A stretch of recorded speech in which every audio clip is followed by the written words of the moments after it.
بخش زنان سازمان ملل متحد در ارزیابی تازه دریافته که در یک هفته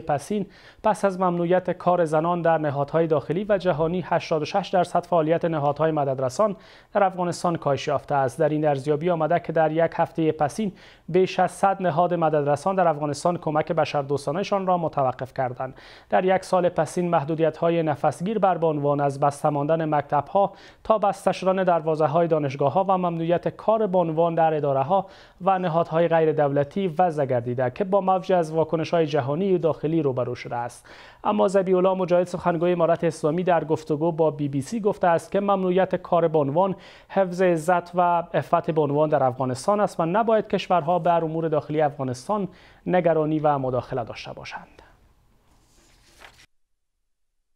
در ادامه واکنش‌ها بر ممنوعیت کار بانوان در افغانستان، بخش زنان سازمان ملل متحد در ارزیابی تازه دریافته که در یک هفته